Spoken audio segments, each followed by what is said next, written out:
Hi, Nancy. I I have your book, and I think I need to drop it by tomorrow. Oh, you do? Okay. You think I need it before Sunday? Well, Becca? I think you might want to look through it, and you're not too far, Okay. so I can drop it. Okay. That'd be great. Thank you so much. I hope uh, Becca has your check Oh, no because I thought problem. they were going to be there Wednesday, so Mhm. she'll give it to you. I actually have Mia's Um, jacket. well, Juan had a, Okay, I'm recording now. Um, and I have put these up on a YouTube channel that only has these on it. Suzanne, one of the videos has your face as the marker for the video, which so I kind of enjoy looking at that. It's a private thing, so it's not out there for everybody. Not that anything we're saying is, you know, not to be shared with everybody, but I don't want you to have to worry about that when you're commenting and stuff. So um, anyway, you can find them. Every lesson so far is up except for the very first one. So I think I either didn't record it or I for sure did not know what I was doing. So I still don't know what I'm doing, but they make it pretty user friendly. So get those up I did there. you send it? Did you will send you us give the us the link? link, I Jennifer? will. Yeah, I'll send it. Because I tried for 25 minutes to get on last week and never did. And after I 25 know. minutes, I said, I'm done. I'm Yeah. sorry, but I'm just done. Well, I hate that. I hated that you weren't with us, and I'm really sorry that you couldn't I get think it on. was my computer because I think we were having some weather issues over here. Mhm. I couldn't get it on earlier in the day. I'd had trouble with it too. So tonight, knock on wood, it's working. Hmm. I don't think knocking on wood works for computers or anything else for that matter, but My go for head's it. not really wood either. Do you notice? Not Okay. yet. For those of you who are members at Flower Mound, I wanted to tell you that Amanda is doing pretty well today. Amanda Tillman had her baby. Baby's a week and a day old, and she's perfect and doing real well. Amanda had some trouble, went into the hospital again, which was terrible. Not because she was in danger, but because she was away from her little cookie poo for 24 hours, which is not what you want the first week you have a baby. So No. it was very sad. But her mother, who is a nurse, is here, and the baby was in great hands. And so she didn't have that worry, of course, but that's just not easy. And Brian did have the coronavirus, but he's better now and actually going to return to work tomorrow. So, things are looking up, and it's not a lot of it's not a long time of trauma and trouble after you have a baby, but when you're in the midst of it, it just feels like it's going on forever. So, in a few Mike was months, telling me about that last night. And I had to leave Brady in the hospital for 5 days yeah, in intensive care and go home. that's It awful. is horrible Hmm. when you have to leave your baby. Yeah. So with her getting to go home and then having to go back, Hmm. it had to be pretty rough on her. And then she had to wait longer to have her first child too. Brady was my second, Yeah. but But I think they're all in a good holding pattern now. So just everybody's going to heal good. and grow and be better. Yes. Tonight we are in Genesis 20 and 21. Um, of course, because we're doing biblical buzzwords, we're not going to go over every detail. I don't mind if you want to go over a detail that you particularly love, but for the purpose of the study, I'm not going to highlight everything that's in the text. I also don't mind if you take the subject onto a tangent if you feel that way about something in the text, because I'm moving pretty quickly from subject to subject. But the reason I'm doing that is just because I'm kind of giving the highlights and the things that would be within our culture now. For instance, um, we talked specifically about the destruction of Sodom and Gomorrah. And one of the reasons that's so significant is because that's really, really permeating our culture. Not homosexuality per se, but even the language of Sodom and sodomy, fire and brimstone. People know, they've heard that kind of phrasing when they talk about like fire and brimstone preaching. Well, that comes from Sodom and Gomorrah and how the city was destroyed in Genesis chapter 19. So that's why I'm kind of going through some of those things, because of the markers, the words, the terms that we get that are within our culture that actually come from the Old Testament. And today in Genesis 20, we have the title of my little, of my chapter, Genesis 20, is Abraham's Treachery.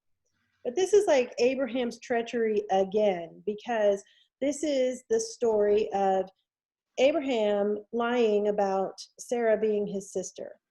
He did it once. God saved him through it, because there's a problem if another man impregnates Sarah. That's a problem, you know. She is to have this promised child. It's not going to be Eleazar of Damascus, who was heir of Abraham's household. It wasn't going to be Ishmael, remember? Abraham says to God, just would that Ishmael would stand before you, you know? I mean, he must have been so tired of this, this story of this child that he was going to have. Let's just get this over with and just accept Ishmael, you know? I'm putting words in his mouth, but he did say, would that Ishmael could stand before you? And God said, this child is going to be from your body, which is what he said about the Eleazar suggestion. Nope, he's going to come from your body. And then he says at that point, it's going to be born through Sarah, your wife, the wife of promise, not Hagar. And I want to mention here that nowhere is it stated that Hagar is, you know, a dirty Egyptian, or, you know, a lesser person because she's Egyptian or whatever. You know, God made the Egyptians too. He makes no reference as to nationality at this point, so it doesn't seem to be about that at all. It's more about the promise that God made to Abraham, and he's going to fulfill it. And we had a really great sermon 2 weeks ago, maybe, where Joseph was talking about, it was called 0 and 3, right? That God had promised 3 things to Abraham, and Abraham right away, like dropped the ball on every one. He promised him land, and Abraham left the land because there was a famine. You know, thanks for the land and all, but I'm going to go to Egypt because there was a famine. He promised him protection, and right away Abraham lied to Pharaoh while he was in Egypt and said, she's my sister. And he specifically said it so that he would not die. But God promised to protect him, so he rejected that promise as well. And then the third promise was the child. He's promised a child. Well, you know, his wife told him to have sex with her maid and have a child by the maid. So all 3 of those, like, and that's why he called it 0 and 3, because he failed on all 3 of those attempts. And I only bring that up because we have it again here in chapter 20. We have again, you know, God has promised him protection. I'm going to bless those who bless you, and curse those who curse you. That's not exactly the term he used. I want to use, hold on a minute. I want to use what he says in Genesis 12. He says, I will bless those who bless you, verse 3, and the one who curses you, I will curse. So he just says it the same way. And in you, all the families of the earth will be blessed. So that's 8 chapters back. I'm not sure how many years back, but I will tell you that by the time they finally have this son of promise in chapter 21, it's been 25 years that they've been waiting on this baby. So I am a very impatient person and cannot imagine waiting 25 years for a promise. Child. So you're not going to find me judging and being hateful to Abraham. I'm also a little controlling. I don't know if you know that about me. So, you know, all the ways that Abraham tried to control how this was going to end up, I can't say that that wouldn't be me either. You know, I don't want to come down so hard on him, but it's so easy to see from this point of view, isn't it? 0 for 3. Okay, so let's do some reading. Kim Drawbar, are you ready to read for me? She's muted. She'll get it. Okay, now I'm muted. You're perfect. Okay, so We don't want to read all of this, so I do want you to read Genesis 20, verses 1 through 7. And then I'm going to do a little bit of paraphrasing to get through it so we can get to 21. So 1 through 7. And Abraham journeyed from there to the south and dealt between Kadesh and Shur and stayed in Gerar. Now Abraham said to Sarah his wife, "She is my sister." And Amalek king of Gerar sent and took Sarah. But God came to Amalek in a dream by night and said to him, "Indeed, you are a dead man because of the woman whom you have taken, for she is a man's wife." But Abimelech had not come near her, and he said, "Lord, will you slay a righteous nation also? Did he not say to me, 'She is my sister'?" And even she herself said, "He is my brother." In the integrity of my heart and innocence of my hands, I have done this. And God said to him in a dream, "Yes, I know that you did this in the integrity of your heart, for I also withheld you from sinning against me. Therefore, I did not let you touch her. Now, therefore, restore the man's wife, for he is a prophet, and he will pray for you, and you shall live. But if you do not restore her, know that you shall surely die, you and all who are yours." Thank you. So he's done it again. He lies about Sarah. Apparently, Sarah is actually his sister. If you look down in verse 12, Mhm. Abraham says, "Besides, she actually is my sister, the daughter of my father, but not the daughter of my mother, and she became my wife." So she's very closely related to him. Pretty icky. We didn't know that before, but he does explain it here. We have the same situation. He is fearful of himself and his own life, and so he lies about Sarah.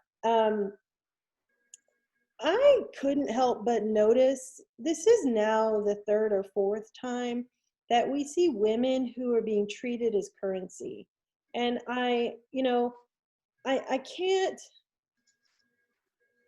I don't know what to say about it so much. I mean, it's really, really hard for me to comprehend in my brain about this, um, and very difficult to explain to women who are younger than me.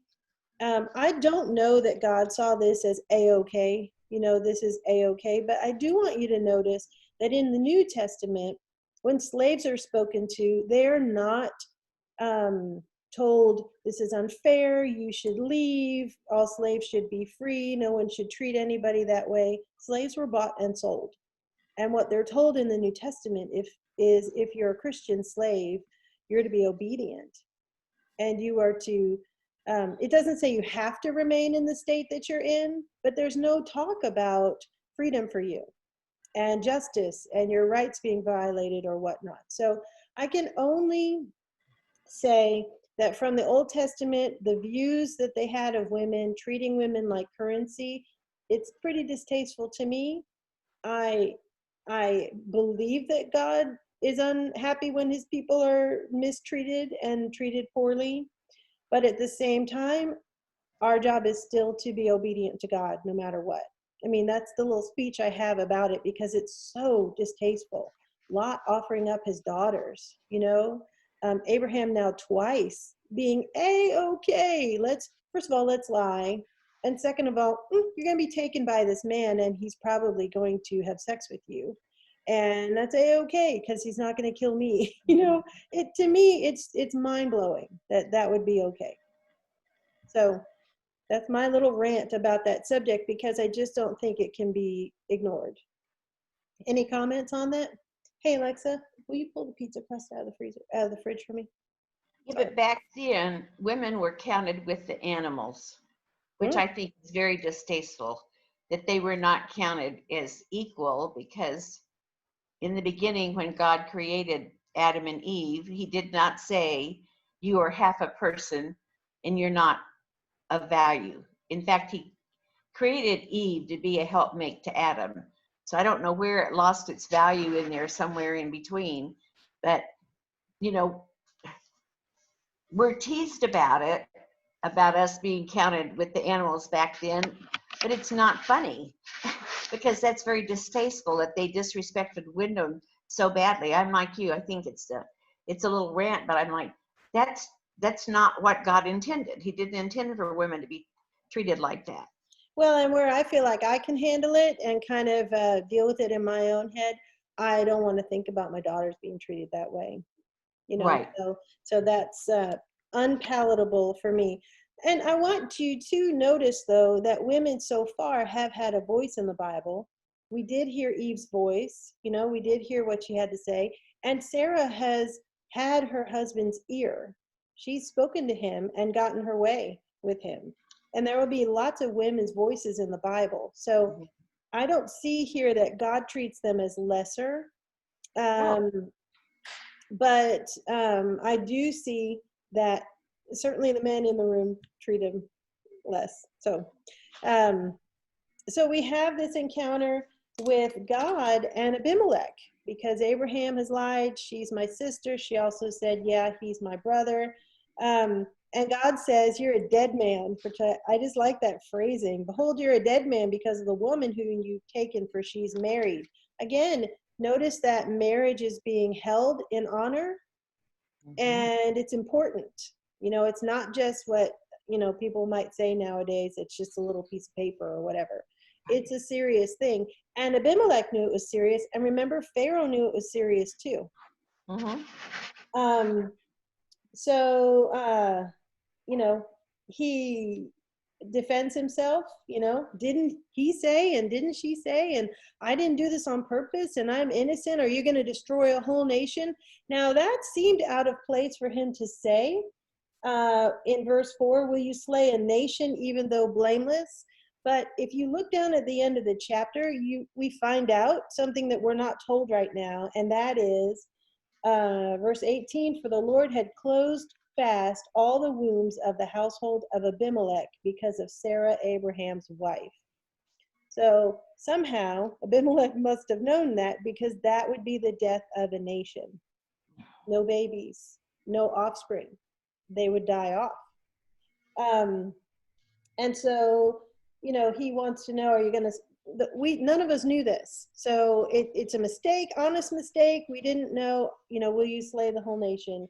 And God said, I know you're innocent. That's why I've come to you at this point and not allowed the natural course of things to happen. He said, I did not let you touch her. And that's him referencing this conversation.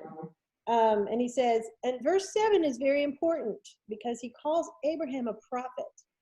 He says, now therefore, God says, restore the man's wife, give her back, for he is a prophet, and he will pray for you, and you will live. But if you do not restore her, know that you shall surely die, you and all who are yours. So they not only have to, he has to return Sarah, but he has to see that Abraham prays for him. And if you look in verse 17 now, back to the end of the chapter, it says, Abraham prayed to God, and God healed Abimelech and his wife and his maids so that they bore children. So it seems that things are restored, and Abraham did exactly what God said that he would do. So it was interesting that God calls him a prophet, because we don't think of Abraham as a prophet, but he is a messenger of God, and he is at this point an intercessor between Abimelech and God. Just interesting. Let's see. I also like here, we didn't read this part in verse 10. Abimelech says to Abraham, what were you thinking? You know, he said, my version says, what have you encountered that you have done this thing? It's almost like, it's a great question I've wanted to ask so many people at different times. What's your end game here? Like, where is this going to end? You know, these decisions you're making.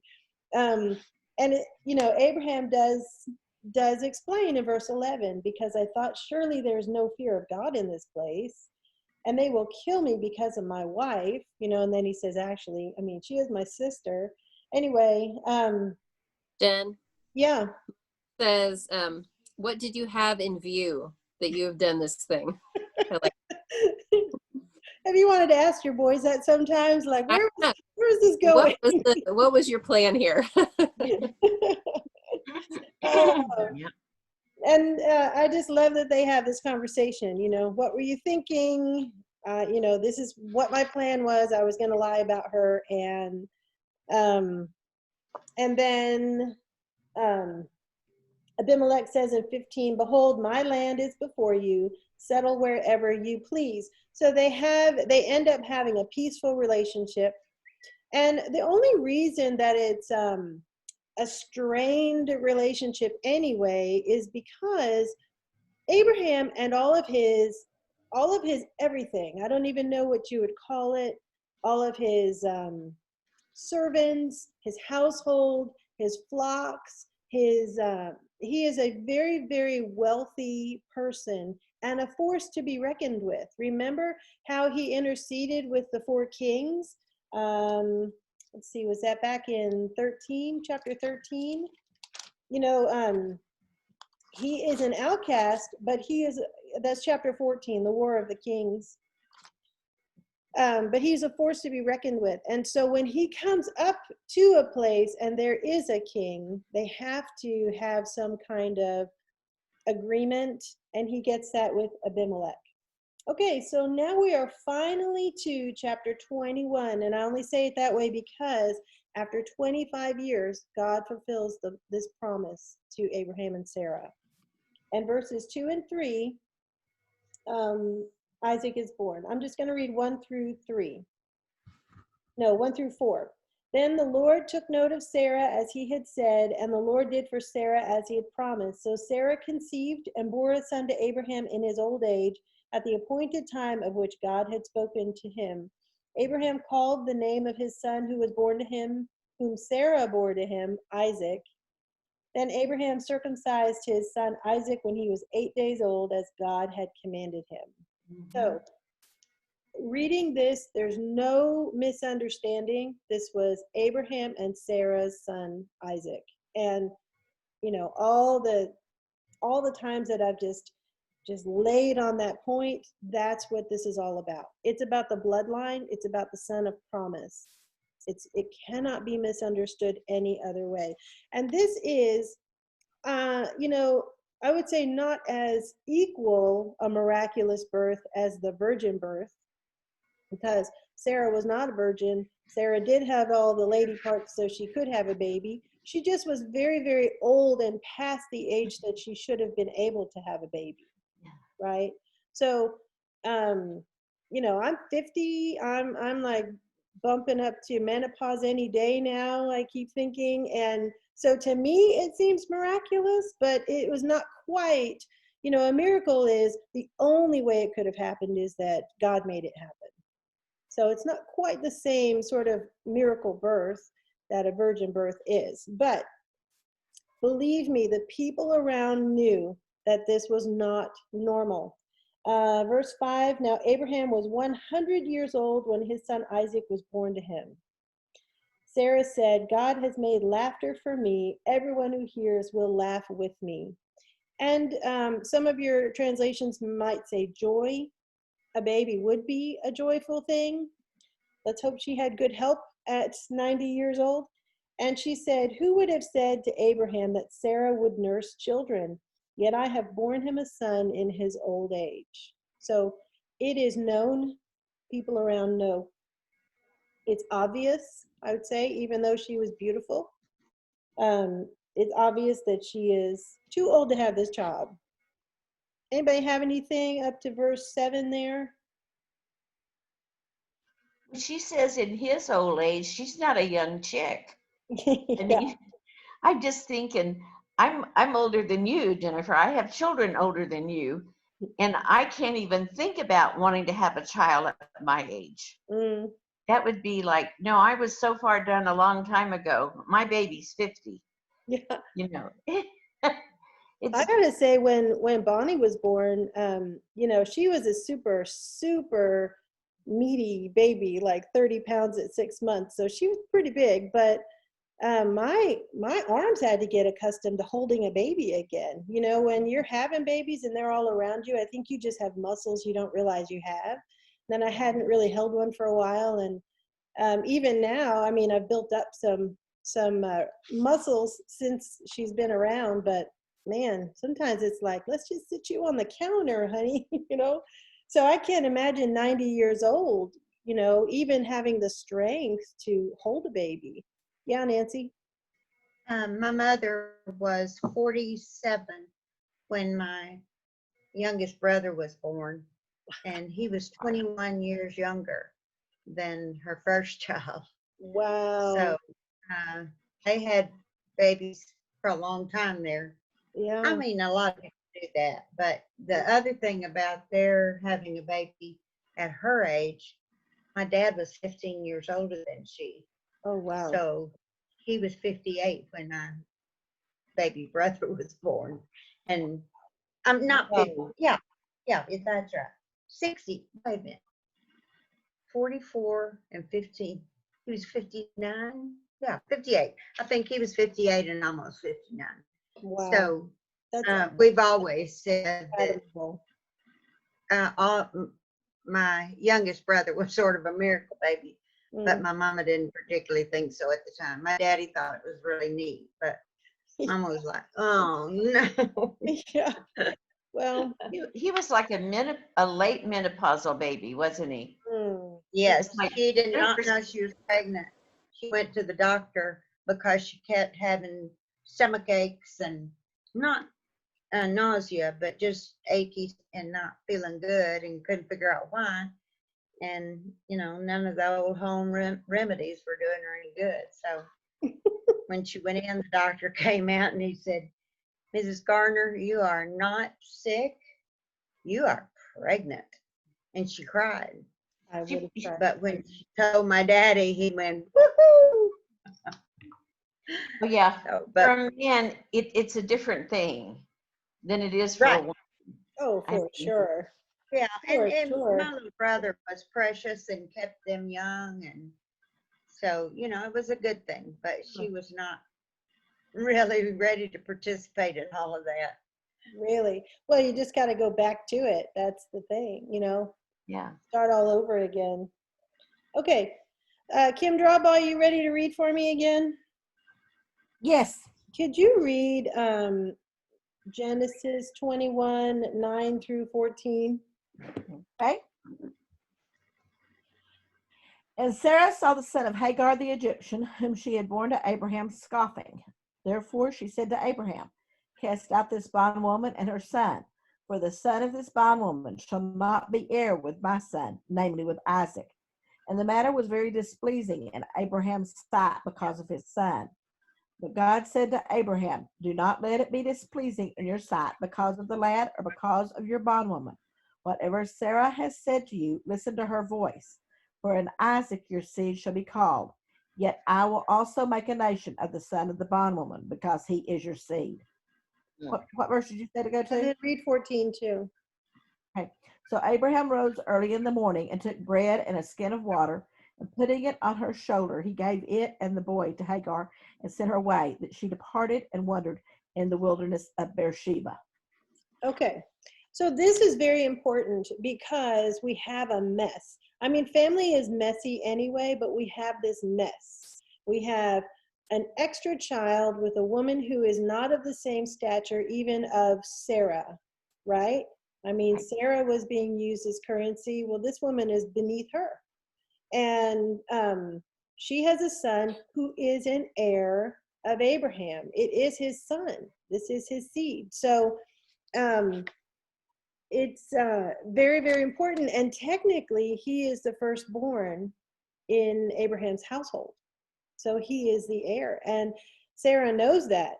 And she is frustrated by Hagar. She's threatened by the position that Hagar holds because her son is heir apparent, right? Or think of it in terms of her son is next to be king, to be the mother of the king, right? Of all those people.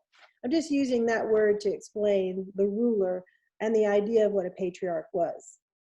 Ishmael. But she gave this, oh, I'm sorry. But she gave this woman to Abraham to bear a son because she wasn't patient for what God promised her. See, she needed an Abimelech to go, what was your end game here, right? She needed somebody What to were give you her thinking? a Exactly. little foresight. So she's threatened by her position. She tells Abraham, drive her away, get rid of her. I don't want him to be an heir along with my son. I don't want this competition. And Abraham is distressed because this child is his son. Right. You know, we often think about Ishmael as being lesser, and in the lineage of Jesus and in the Jews' heritage, he was lesser. I understand that. But to a father, this is his child. So he is distressed. Verse 12, God says, do not be distressed because of the lad and your maid. Whatever Sarah tells you, listen to her, for through Isaac your descendants shall be named. And then he says, I'm going to take care of Ishmael. He is your offspring. I will take care of him. He says in 13, and the son of the maid, I will make a nation also because he is your descendant. So I am going to bless you and bless him because of you. You know, I'll take care of Ishmael, but Isaac is the son of promise. And so he sends Hagar off with some things, which I feel like he could have given her more, you know, but it says Yeah. in 14, he rose early in the morning and took bread and a skin of water and gave them to Hagar, putting them on her shoulder, and gave her the boy, who's not a baby, by the way. I think he's 13 at this point. I'm pretty sure. Sent them away. She departed and wandered about in the wilderness of Beersheba, which is, I mean, this sounds terrible. It sounds like he is sending her to her death. Of course, God says, I'm going to make a nation out of him. So he's not, you know, if Abraham believes that, I mean, he's not trying to fix this one. I guess he's going to trust God on this one. But he gives her a little and sends her off. Verses 15 through 19, the supplies are quickly used up, and Hagar and her son are afraid and crying. It says that she left him under a bush. Let me see. 15, when the water in the skin was used up, she left the boy under one of the bushes, and she went and sat down far enough away from him that she wouldn't have to watch him die. She is in peril. She is in distress. There is no more water, and they know that they're going to die. But God heard them crying, and they have a conversation. He says in verse 18, arise, lift up the lad and hold him by the hand, for I will make a great nation of him. So now he tells Hagar the promise as well. Yeah. He assures her, I will make a great nation of Ishmael. And he really, really does. Let me see. Abraham sends him yeah. off with water and bread. That sounds like something you would give to a prisoner. Mhm. I mean, this is not his wife, but this is his child. And not even for the child does he give him more than just bread and water to go off on this trip. And to me, that just does not seem adequate. Yeah, I agree. I felt the same way about it. Because especially when you hear about the exchanges that he keeps having with these other kings or these other prominent men, and they're exchanging flocks and food and silver and and you know, he sends her off with water and bread. Verse 20 and 21, though, we get a report on Ishmael, and that's about the end of what we hear about him until chapter 25. So verse 20, God was with the lad, that's Ishmael, and he grew, and he lived in the wilderness and became an archer, because he had to have food. He lived in the wilderness of Paran, and his mother took a wife for him from the land of Egypt. I skipped over that verse 19, and I shouldn't have, but he says he's going to take care of her. She lifts up her eyes, and she sees a well full of water. So they are going to be able to have water. And then he lived in the land. He became an archer. His mother got him a good Egyptian wife for him. And that was the start of him being part of the great nation that he was going to become. Let me see. one of the commentaries I read said that it might have seemed ruthless of Abraham to send her away, but that God had agreed with Sarah. That Sarah said, "Get rid of her, drive her out," and God agreed. So, you know, that he was doing what God wanted him to do. Mhm. Still seems pretty ruthless, but she was taken care of. And then mostly from here, you're going to have the story of Isaac and Isaac's family. I don't think I kept this. I think maybe I took a picture of it on my phone. But the Nation of Islam actually really reveres Isaac. They, of course, revere Abraham as the father of Ishmael, but they also revere Isaac as a great prophet. So I'm just going to read this. I took a screenshot on my phone. Islam considers Isaac a prophet of Islam and describes him as the father of the Israelites and a righteous servant of God. Isaac, along with Ishmael, is highly important for Muslims for continuing to preach the message of monotheism, one God, after his father Abraham. Among Isaac's children was a follow-up Israelite patriarch Jacob, who is also venerated or respected as an Islamic prophet. I just thought that was really, really interesting because we get the part of the story that God wants us to know written down by Moses in the book of Genesis, you know, Isaac's family. But I do think it's very interesting that there is this other perspective, this other point of view, and their writings are very, very interesting.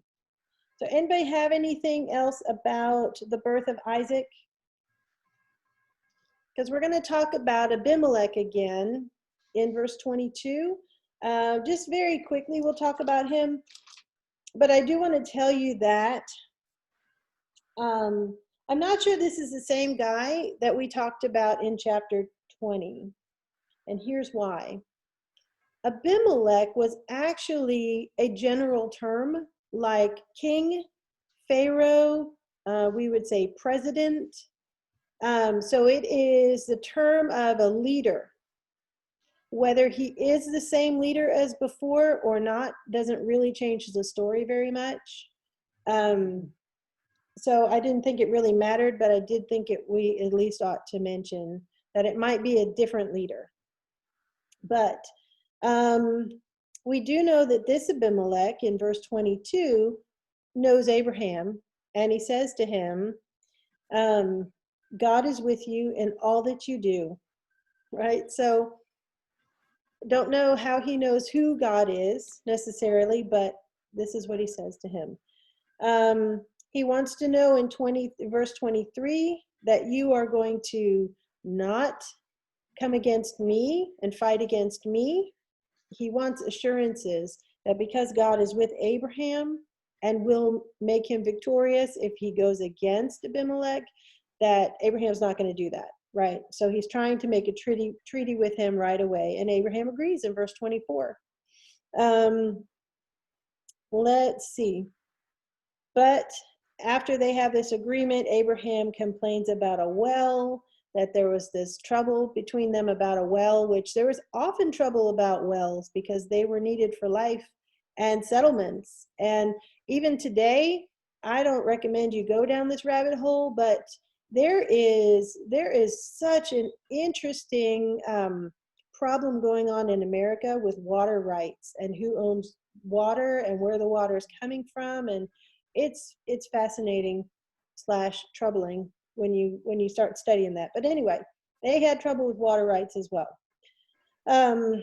Abraham complains, explains it in 25 verse 26. Abimelech says, I didn't know about this, but now that I know it, we'll take care of this. And they make a treaty together in verse 27. Let me see. They make a covenant. Abraham took 2 sheep and oxen and gave them to Abimelech, and the 2 of them made a covenant. So it's like a peace treaty that they were not going to have trouble with each other. And then Abraham does some interesting things here.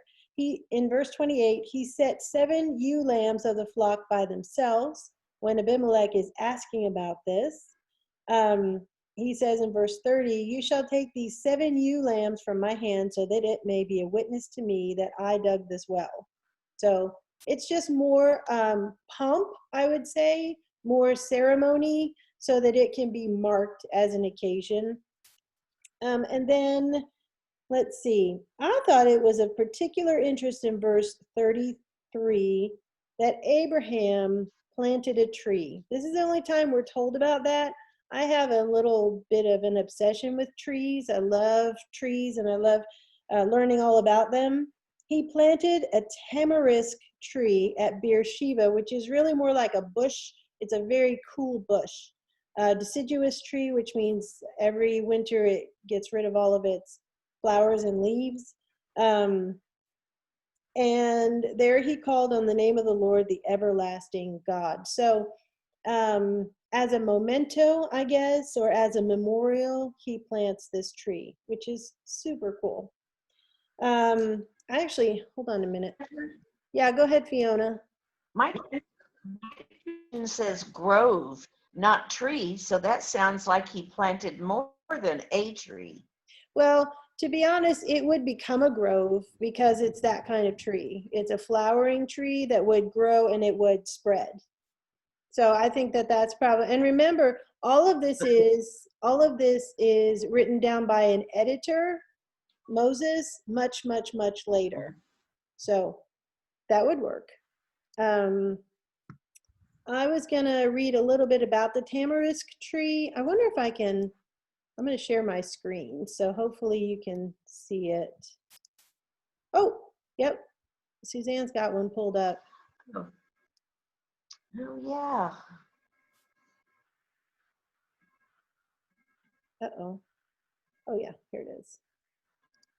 Okay, so let me make this big. My computer's acting so slow today. There we go. So it's like these puffy, flowery blooms. Can you see this at all? The tamarisk, also known as the salt cedar, is a deciduous, which just means it relieves, every year its foliage goes off. A deciduous shrub or small tree from Eurasia.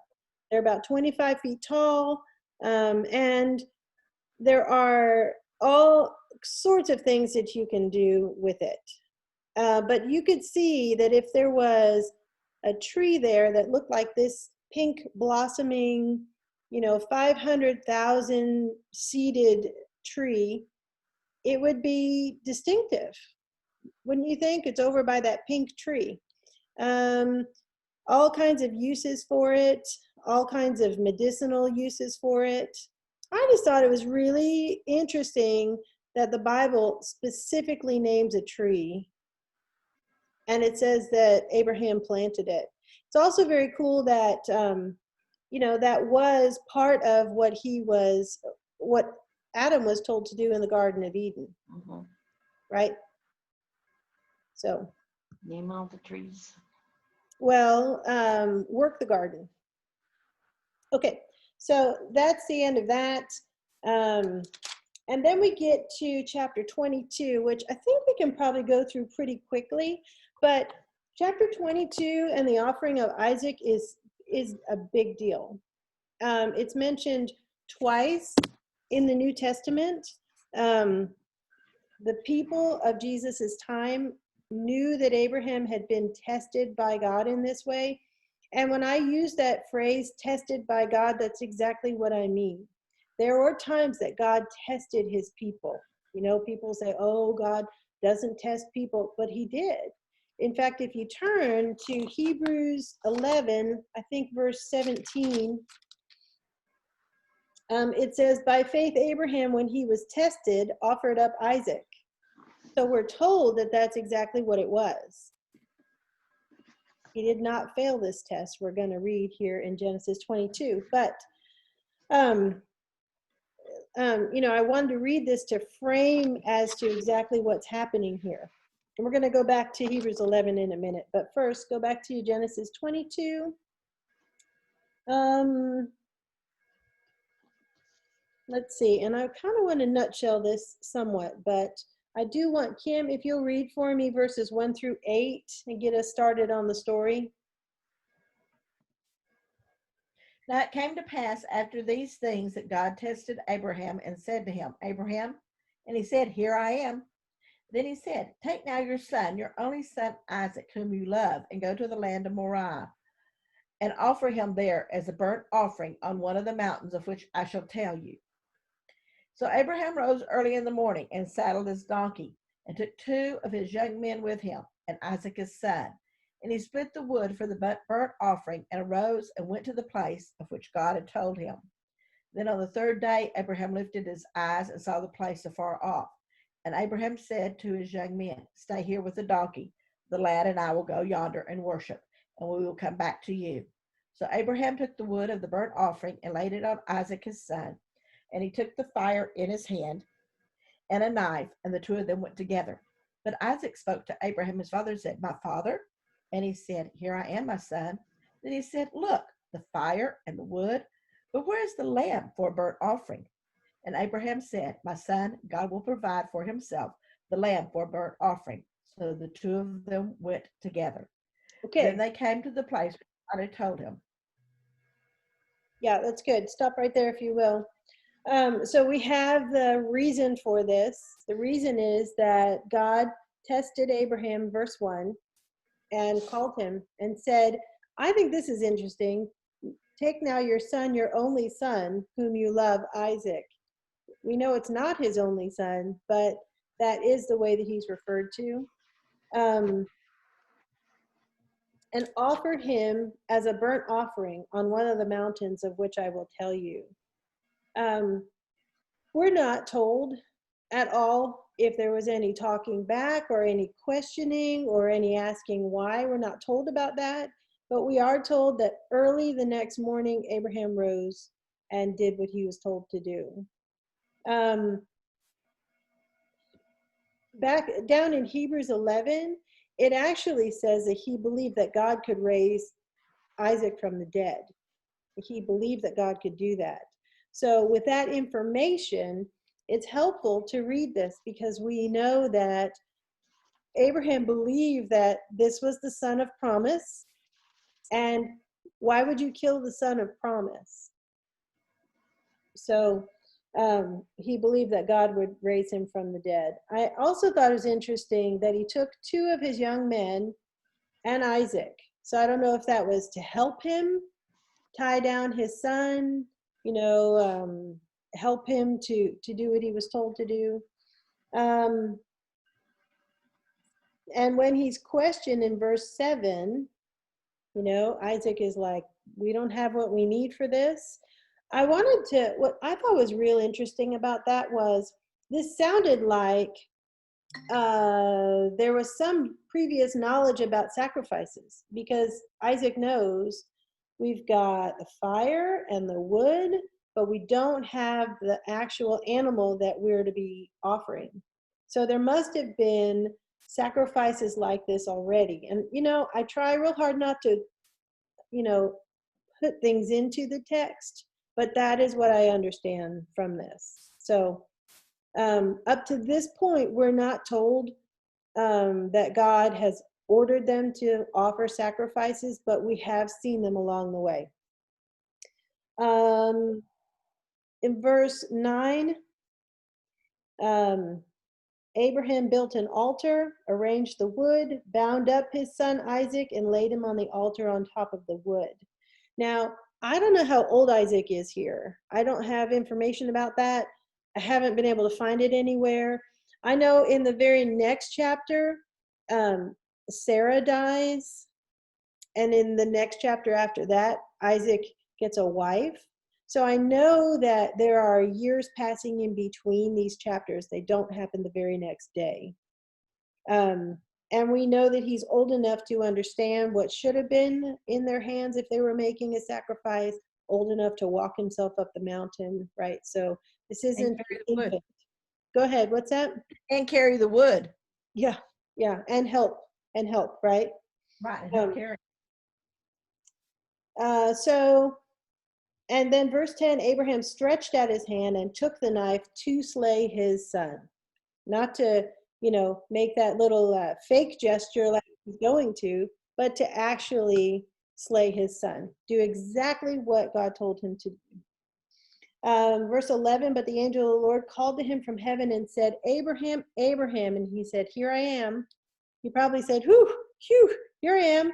And he said, do not stretch your hand against the lad and do nothing to him. For now I know that you fear God, which means respect God, since you have not withheld your son, your only son, from me. Which is a very cool way of putting it, right? You've not withheld. I've asked you for this, and you've not withheld it from me. You were willing to give even that to me.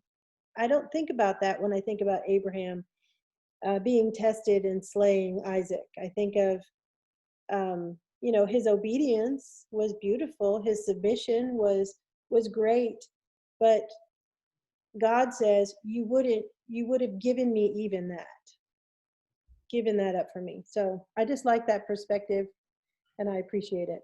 Then Abraham, verse 13, raised his eyes and looked, and behold, behind him a ram caught in the thicket by his horns. And Abraham went and took the ram and offered him up for a burnt offering in the place of his son. Abraham called the name of the place, the Lord will provide, as it is said to this day, in the mount of the Lord it will be provided. So I don't know, other than from Hebrews 11, we understand that he knew that God could raise Isaac from the dead. But what he says to Isaac, remember, God will provide, verse 8, for himself the lamb for the burnt offering, my son. So maybe that's just one of those parent answers where you answer and say, it's going to be okay, or that sort of thing. But God did provide. That's absolutely what happened. There was a ram stuck by his horns. So now I wanted to look at Hebrews 11. We'll just read what the Hebrews writer said about it, and then it's also in the book of James. Hebrews 11:17. And by the way, this is the second time in Hebrews 11 that Abraham is mentioned.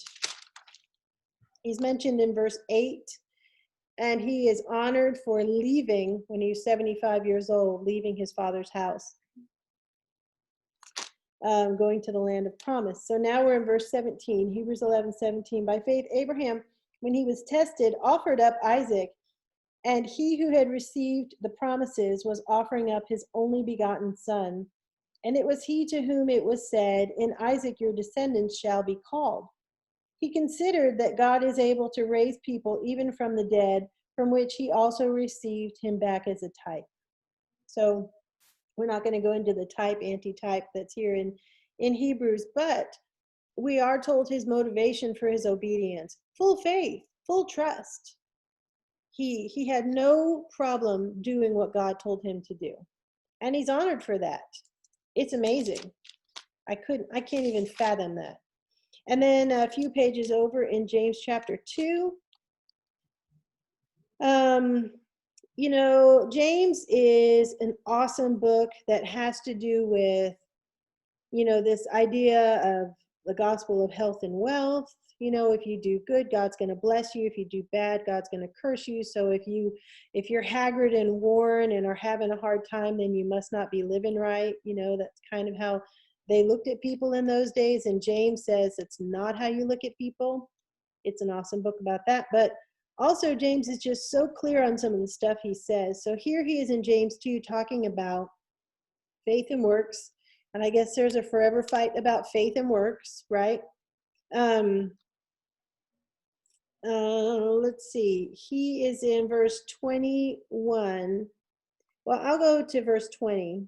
James 2, verse 20. But are you willing to recognize, you foolish fellow, that faith without works is useless? James is like, it's both, right? Faith or works? Well, yeah, to both of them. And then verse 21, was not Abraham our father justified by works when he offered up Isaac his son on the altar?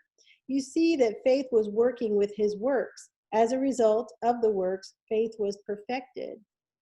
The word perfected here would be completed. In verse 23, and the scripture was fulfilled, which says, and Abraham believed God, and it was reckoned to him as righteousness, and he was called the friend of God. So this is being lifted up as a great act of faith. And it wasn't just, what do they say? Cognitive assent or, intellectual assent. It's not just I believe, but it was I believe and I am going to act on it, which is remarkable, just remarkable that he was going to act on it to the point of slaying his son. I just can't even fathom that. And I think that's probably as far as we ought to go tonight. We'll go skip the end of 22 and go into 23 and the death of Sarah, and then Isaac getting a wife for, Abraham getting a wife for Isaac from his people back home, not from the people of the current land where he was. That's pretty important. Anybody have anything to add? I'm writing down where we're stopping because I never remember. 23 and 24. This kind of goes back to Hagar and Abraham sending them away. Something that I thought of is that, like we talked about, women, they really had no value other than, they were traded and things of that nature. Their value was in their children. And the fact that Abraham sent them away, Hagar now had nothing. She had her son and nothing left to give him. And yet God stands for her and says, no, I'm going to take care of things. And Hagar, as you said, was lesser than Sarah in the world's eyes. And Hagar may have viewed herself, I don't know, but she may have viewed herself in that way. And then to have God speak to her and say, no, I'm going to take care of you and your descendants. That impact that it had on her, I just wonder if maybe that's something she held on to. Well, I agree with that, because remember when she was sent away earlier, she was pregnant, she had had a child, and Sarah couldn't at that point. And God talks to her and tells her, actually go back to Sarah and submit to her. She actually rejoices because she said, God sees me, like I'm somebody to God. And that's, so I think you're absolutely right. And she became the grandma of a great nation, right? Mm-hmm. Well, I'm glad. Yeah, go ahead, Nancy. Before we go, I thought I'd share with you all. My son Steve is still not out of the woods, but his wife let me know a little while ago, a couple hours ago, had him sitting up in a chair, still on both of the types of oxygen. But the doctor said he'll have to remain in the hospital. She didn't know how many more days, but a while longer. And they're going to begin trying to wean him off of the BiPAP machine. Although he'll sleep with it tonight, they'll begin weaning him tomorrow. And so that's good. That is good. That's much. Could you tell me what a BiPAP was? Because I read that and I didn't know what that was. Well, when you have oxygen, they give you a thing that comes around your ears and has your little thing. That's called a cannula. And a BiPAP is a bigger thing that fits over the whole part of your nose and mouth, more than just an oxygen mask. It's a whole different kind of a machine, but not a ventilator. So, but he's better. And she, of course, is relieved at that. She is hoping that they will get her in for the remdesivir, I think, infusions. So that's what we're praying for now, for Steve to continue to get better and for her to get the infusions. But he's still very, very sick. So let's all keep praying for healing and more progress so that they can both get up and going again. For sure. What is Steve's wife's name? Is it Rachel? Rachel? Yeah. Okay. They married last June, remember? When I went down there for the wedding. And I do. I remember. Their children are all pretty well grown, but her high school age son has been living with them, but he's gone